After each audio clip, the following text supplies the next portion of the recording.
हम आकाशवाणी के कठुआ केंद्र से बोल रहे हैं 102.2 मेगाहर्ट्ज पर। रात्रि के 9:30 हुए हैं। लीजिए प्रस्तुत है कार्यक्रम खेल पत्रिका। पेशकश है पंकज शर्मा की।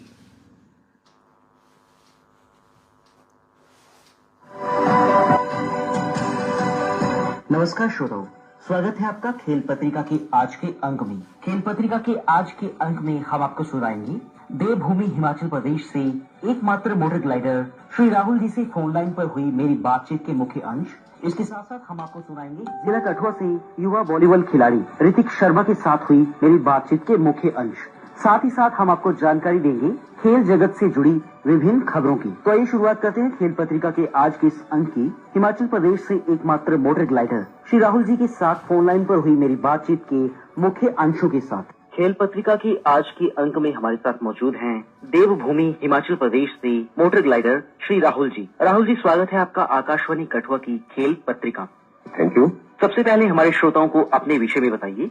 सर, मैं राहुल गढ़वाल हिमाचल के जिला हमीरपुर का रहने वाला हूँ। मैंने पैराग्लाइडिंग 2008 से शुरू किया था जी, और ये मैंने सीखा था मनाली में। बुद्धि प्रकाश करके पायलट है, यहाँ पे इंस्ट्रक्टर है जी, और ये 2008 में जी, और उसके बाद मैंने एडवांस कोर्स किया बिड बिलिंग में पैराग्लाइडिंग का जी।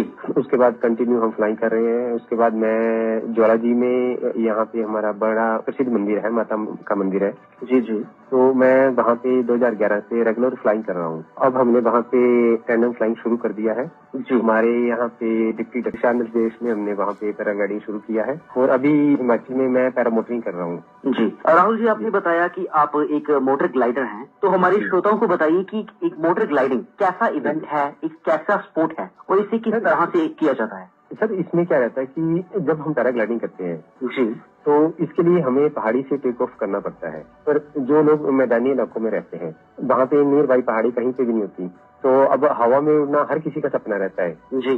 तो ये जो पैरामोटर होती है इसके माध्यम से आप कहीं से भी ग्राउंड से टेक ऑफ ले सकते हैं और ये बहुत प्यारा एक एहसास रहता है जब आप ग्राउंड से टेक ऑफ करते हैं। बिल्कुल सिक्योर है ये, आप जहाँ चाहें जितनी आपकी फ्यूल कैपेसिटी है इसमें, फ्यूल टैंक में पेट्रोल डलता है इसमें जी, तो इसमें आप कहीं पे भी जा सकते हैं। राहुल जी, इसके लिए क्या क्या डिवाइस साथ में लेके जाना पड़ता है फ्लाइंग के लिए। सर, इसमें एक ये पैरामोटर रहता है और साथ में हम एक रिजर्व पैराशूट रखते हैं इमरजेंसी के लिए और एक मेन चीज एक कैनोपी रहती है ग्लाइडर। फिर हम इस टेक ऑफ लेके जैसे जहाँ हमने डिसाइड किया था कि आज हमने यहाँ तक जाना है, यहाँ तक घूमना है या जहाँ हमें परमिशन मिलती है वहाँ हम फ्लाइंग करके वापस आ जाते हैं। इसमें रहता है जैसे हम ग्राउंड से टेक ऑफ लेके वहीं पे वापस आके उतर जाते हैं। जी, राहुल जी, आपने जिक्र किया कि इसमें सिक्योरिटी की स्टैंडर्ड्स है, यानी कि ये सिक्योर है। बिल्कुल टोटल ही सिक्योर है सर। देखिए, मैं आपको बताता हूँ, एविएशन टोटल ही सिक्योर है, बिल्कुल 100% सिक्योर है।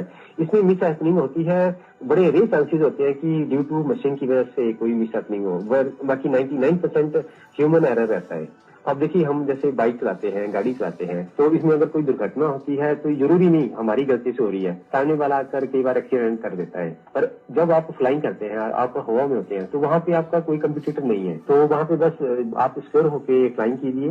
टोटल ही 100% सिक्योर है। इसमें बस लोगों के एक जहन में डर रहता है कि हाइट है, अगर हम 5 मंजिल बिल्डिंग के ऊपर चले जाएं तो हमें डर लगता है जी। पर ये धीरे धीरे हो जाता है। जब आप फ्लाइंग शुरू करते हैं, पहले आप 5 फीट उड़ेंगे, उसका 10 फीट 15 फीट, वैसे बस धीरे धीरे बढ़ाते जाएंगे आप और ऐसे ही एक छोटी सी शुरुआत से आप 10,000 फीट तक चले जाते हैं। जी, राहुल जी, करेज यानी हिम्मत की बात करें तो इस इवेंट को करने के लिए कितनी हिम्मत की आवश्यकता है। नहीं शर्मा जी, इसमें कुछ भी नहीं है।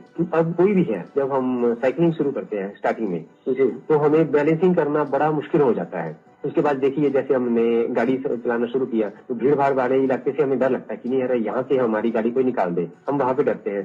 तो वैसे ही पैराग्लाइडिंग है, क्योंकि जब आप थोड़ा थोड़ा आपको हाइट का डर निकलना आपसे शुरू हो जाता है। जैसे एक बार हाइट का डर चला गया, आप अगर मैं रेगुलर फ्लाइंग कर रहा हूँ 5,000 फीट पे, जब मैं 10,000 फीट पे जाऊंगा तो मुझे थोड़ा अलग लगेगा कि नहीं यार, आज मैं बहुत ज्यादा हाइट पे हूँ जी। और ये बस ये धीरे धीरे अपने आप ही होता चला जाता है जी। बस इसमें है, बस आप एक, अगर देखिए आप एवरेस्ट आप आप चढ़ना चाहें तो एक वो आपका एक सिंगल एक स्टेप से शुरू होता है जी। बोलने को होता है कि नहीं जी हमने एवरेस्ट फतेह कर लिया, पर वो आपका सिंगल एक स्टेप जहाँ से आपने शुरू किया है पहाड़ चढ़ना, ये वहीं से शुरू हो जाता है। बोलने को होता है कि नहीं हम इतनी ऊपर जाके आए, बस वैसे ही पैराग्लाइडिंग है। मतलब आप बस 5 फीट फ्लाइंग कीजिए, 10 फीट कीजिए, 20 फीट कीजिए, 50 फीट कीजिए, और उसके बाद धीरे धीरे ये खुद ही मतलब ये आदत है, इससे कोई भी नहीं आता है। बस ये है, मैं तो जो भी आपके माध्यम से मैं सभी युवाओं को यही संदेश देना चाह रहा हूँ कि आप ये शुरू कीजिए, फिर डर के आगे जीत है। बस एक बार हवा में देखो आप, मतलब ये एक अलग ही दुनिया है। आपके दिमाग में हजारों टेंशन होती है, हमने ये करना है, हमने वहां जाना है, ये काम करना है, वो काम करता है। जैसे ही आप जमीन छोड़ते हैं या पहाड़ी से अगर आप टेक ऑफ लेते हैं, जैसे ही आपने जमीन छोड़ी, आपके पांव हवा में हुए, ये एक अलग ही दुनिया में, मतलब आपका एक अलग ही दुनिया में स्वागत होता है जी, एक अलग दुनिया खुल जाती है। राहुल जी, जैसे कि बाकी स्पोर्ट्स में स्पोर्ट्स पर्सन को देखकर लोग इंस्पायर होते हैं, उनसे उनको उसमें जाने की प्रेरणा मिलती है, तो आपको मोटर ग्लाइडिंग में आने की प्रेरणा कहाँ से मिली? ये सर हमारे यहाँ पे कर्नल है, कर्नल नीरज राणा जी जी, तो उन्होंने 2010 में यहाँ पे फ्लाइंग किया था। फिर उन्हीं से हमें प्रेरणा मिली और वो ये मोटर इटली से लेके आए थे, विट्रोजी कंपनी का ये मशीन है। तो फिर बस उन्हीं के गाइडलाइन से मैंने सीखना शुरू किया और आज मैं सक्सेसफुली फ्लाइंग कर रहा हूँ मैं इसमें। जी जी। राहुल जी, मोटर ग्लाइडिंग के अलावा आप रोजमर्रा की जिंदगी में क्या कुछ करते हैं? मैं सर पहले मैं कंप्यूटर में काम करता था, उसके बाद मैंने शेयर मार्केट का काम किया जी। फिर ये मेरी हॉबी थी पैराग्लाइडिंग करना। तो अब मेरे घर से ज्वालाजी मंदिर मतलब 10-12 किलोमीटर दूर है, तो मैं वहाँ से सोलो पैराग्लाइडिंग करता था। अब जो हमारे डिप्टी डायरेक्टर है रवि धीमान जी, तो इनके प्रयत्नों से वहाँ पे जगह की नोटिफिकेशन शुरू हो गई और हमने वहाँ पे रेगुलर पैराग्लाइडिंग शुरू कर दी है, टैंडम फ्लाइंग शुरू कर दी है। अब इसको मैं एज ए प्रोफेशन ही लेके जा रहा हूँ, कमर्शियली मैंने शुरू कर दिया है जी, और बस फुल टाइम इसी में ही करना है जी। राहुल जी, जैसे कि अलग अलग स्पोर्ट्स इवेंट्स में अचीवमेंट्स होती हैं, जैसे कि वर्ल्ड कप हो गया, बड़े बड़े टूर्नामेंट्स हो गए, तो as a adventure sport motor gliding में अभी तक आपने क्या कुछ अचीव किया है? नहीं सर, इसमें देखिए अभी यहाँ पे इंडिया में एक लखनऊ में था एक छोटा सा इवेंट, वहाँ पे मैं अभी जा नहीं पाया। तो अभी यहाँ पे इंडिया लेवल में इसमें कहीं कोई इवेंट अभी ऑर्गेनाइज नहीं हुआ है जी। इंडिया के बाहर तो काफी ऑर्गेनाइज करते हैं लोग, धीरे धीरे शुरू हो रहा है ये। और मैं आपके माध्यम से एक बार फिर युवाओं से कहना चाहूंगा कि देखिए मेरे हिसाब से आपके जम्मू कश्मीर में पैरामोटरिंग नहीं होती है जी।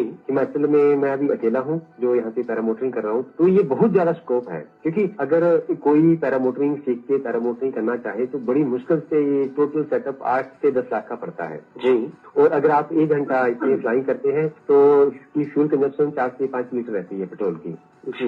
तो अगर आपने 1 घंटा फ्लाइंग किया तो आपका टोटल खर्चा 500 रुपया बैठेगा। और अगर युवा पैरामोटरिंग सीखकर ट्राइब के माध्यम से फ्लाइंग शुरू करते हैं तो आराम से महीने का बड़े आराम से 2 लाख रुपया वो कमा सकते हैं, बड़े ही आराम से जी। और इंडिया में देखिए मैं आपको बोल रहा हूँ कि आपके जम्मू कश्मीर में कहीं पे नहीं होती है, हिमाचल में अभी तक कहीं पे भी शुरू नहीं हुआ है, इतनी बड़ी स्टेट है, तो यहाँ पे कहीं पे भी शुरू नहीं हुआ है। रोजगार के वैसे ही साधन कम है इंडिया में, नौकरियां मिल नहीं रही हैं और लोग छोटा मोटा काम कर रहे हैं, तो इससे तो ये बेस्ट है सर, ये बहुत शर्मा जी बेस्ट चीज है। युवा आए, आगे आए, कहीं से भी आप हमारे उत्तरांचल में है, गुवाहाटी में निमास करके है, national institute of motoring and allied sports करके, तो वहाँ पे ये कोर्स वो करवाते हैं, वहाँ पे राजपाल सर है, तो वहाँ पे ये 2 कोर्स होते हैं पैरामोटरिंग के जी। एक कोर्स है 27,500 का और दूसरा एडवांस कोर्स है मेरे ख्याल 33,000 समथिंग का है, 15-15 दिन का कोर्स रहता है।